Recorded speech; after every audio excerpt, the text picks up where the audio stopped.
Berbicara tadi menyambung terkait dengan Mas Zaky sempat menyinggung terkait dengan AdSense di YouTube, kurang lebih seperti itu ya. Nah, saya ingin ke Mas Revo sedikit. Apakah Mas Revo bisa memberikan cerita mungkin, berbagi cerita terkait dengan inovasi model bisnis yang pernah dilakukan terkait dengan salah satunya mungkin ada monetisasi digital atau kolaborasi lintas platform. Dan apakah ini cukup catch up Mas dengan kondisi agar media mainstream tetap bisa berkelanjutan untuk saat ini setidaknya? Sejauh ini sebenarnya kan yang perlu didorong adalah bagaimana kemudian kita ini sebagai pelaku industri secara bisnis ya bisa duduk satu meja bisnis to business dengan penyedia platform gitu. Karena selama ini kan pembagian AdSense dan sebagainya itu secara sepihak ditentukan oleh pemilik platformnya. Betul. Gitu.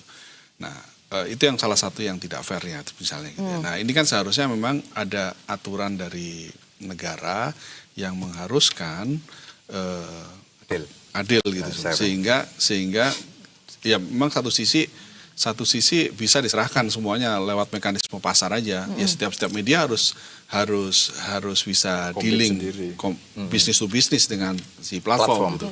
Tapi akan lebih baik kalau misalkan ini semua karena ini menyangkut ke berlangsungan orang banyak gitu ya. Betul. Ada aturan yang menggarisbawahi di situ, yang mengatur itu gitu misalnya. Nah, karena itu tadi gitu ya, kita itu ya naruh di media sosial secara pembagian revenue-nya diatur satu pihak gitu kan, pembagian AdSense-nya. Nah, kalau kita berkaca, sebenarnya kita bisa melihat dari model bisnis beberapa media-media di global gitu yang berhasil gitu ya. Taruhlah sekarang kalau misalkan kita berkaca pada media global, New York Times termasuk salah satu yang bisa keluar tuh dari jeratan sunsetnya dia. Ketika bicara koran sunset, kemudian dia melakukan adaptasi dan mereka berhasil. Yang dilakukan oleh New York Times tetap sama seperti yang tadi dikatakan oleh Mas Yogi, bahwa kredibilitas yang dibangun, yang dijual adalah kredibilitasnya. Gitu. Sehingga New York Times masuk ke ruang-ruang sosial media, tapi hanya sebagai teaser saja. Window. Jadi hanya sebagai etalase teaser, nanti kemudian akan diarahkan masuk ke platform utamanya New York Times. Dan itu dengan metode subscription, artinya berbayar. Yang dilakukan oleh, misalnya oleh BBC. Dia memperluas, dia masuk dalam industri-industri yang lain gitu ya, siniarnya dia dikuatin, kemudian konten-kontennya juga dikuatin dan sebagainya.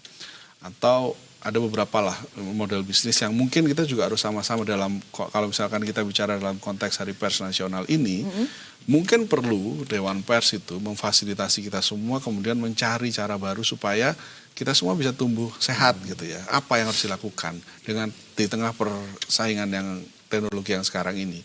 Mana yang mau akan kita contoh? Sudahkah siap misalnya orang Indonesia itu dengan model subscription gitu? Karena semuanya gratis ya. Kayaknya belum gitu kalau kita bicara.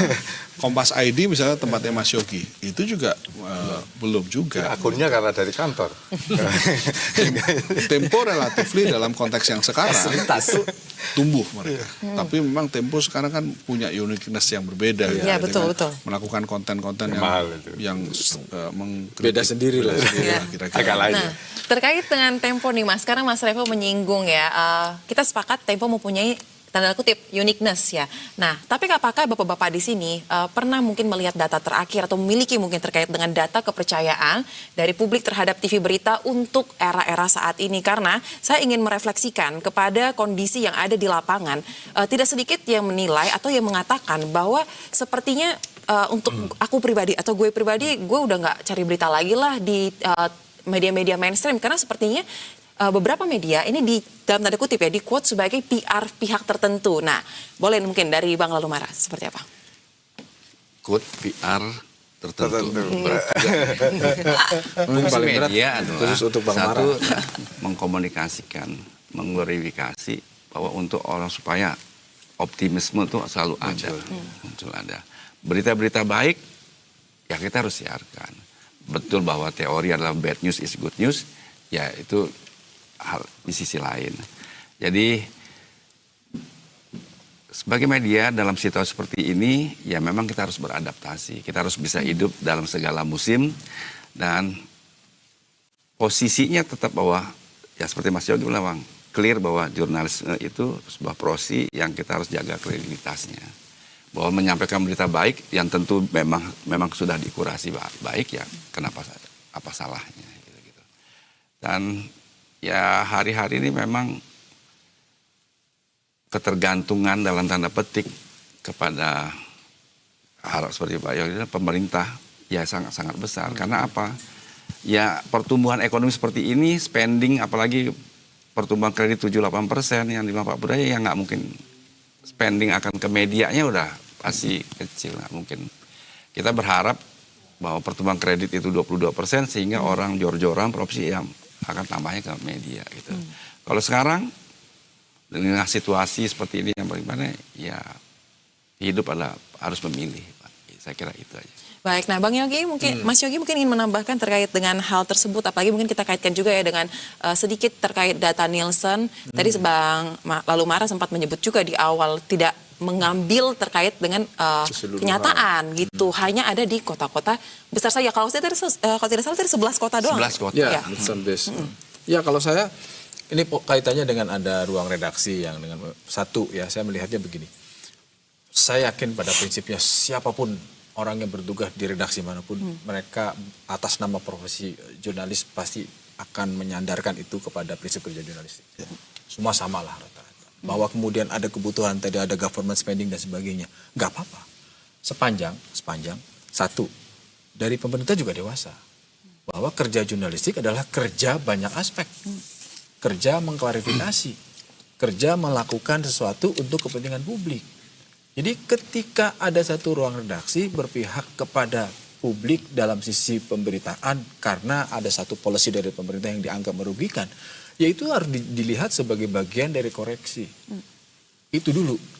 Yang kedua, pelaku industri media dalam hal ini jurnalis atau pers juga sama harus menjaga itu. Nggak serampangan, nggak asal sembarangan. Satu asal membela publik tapi dia juga tidak akurat dengan data dari pemerintah. Sama. Saya mau mengusulkan, mumpung forumnya baik. Kalau tadi kita menghitung berapa sih market share-nya semua total TV berita gitu. Katakanlah 8 di reguler, mungkin 14 kalau lagi ada peak season dan sebagainya. Menurut saya kita duduk bareng, terus kemudian kita sama-sama. Kita ini kan punya DNA sama. Produk-produk kita ini basisnya adalah produk jurnalistik. Kita bisa menyampaikan atas apa persoalan yang dihadapi oleh pemerintah. Khususnya dalam komunikasi publik. Dalam banyak hal harus kita akui, pemerintah seringkali ada di belakang persoalan soal komunikasi. Lebih reaktif ketimbang responsif. Kenapa nggak kita duduk bareng-bareng? Ya kan kita sama-sama supaya ingin mengatakan bahwa seluruh fungsi kehumasan di pemerintah ini, ternyata ada step-stepnya. Tapi mereka juga harus berpikir dewasa bahwa ketika duduk bareng dengan kita, tidak harus kemudian semuanya harus yang satu arah dari mereka. Itu namanya video pamflet. Publik pun akan tinggal. Kenapa? Hari ini ada ruang namanya ruang redaksi tandingan yang namanya sosial media. Ya, betul. Mereka akan memilih. Itu mungkin jangan-jangan yang kemudian harus jadi koreksi kita semua. Kenapa lebih banyak orang yang tadi Sosa bilang banyak, gue nggak mau lihat dari mainstream. Ya karena memang seleranya atau relevansinya nggak masuk. Ya. Kita ingat 17+8, kita ingat beberapa ada yang bisa mengumpulkan donasi 10 miliar dan sebagainya. Artinya potensi itu ada. Nah disitulah kemudian seharusnya kita berpikir keras. Dan itu bagian dari inovasi. Itu bagian dari adaptasi.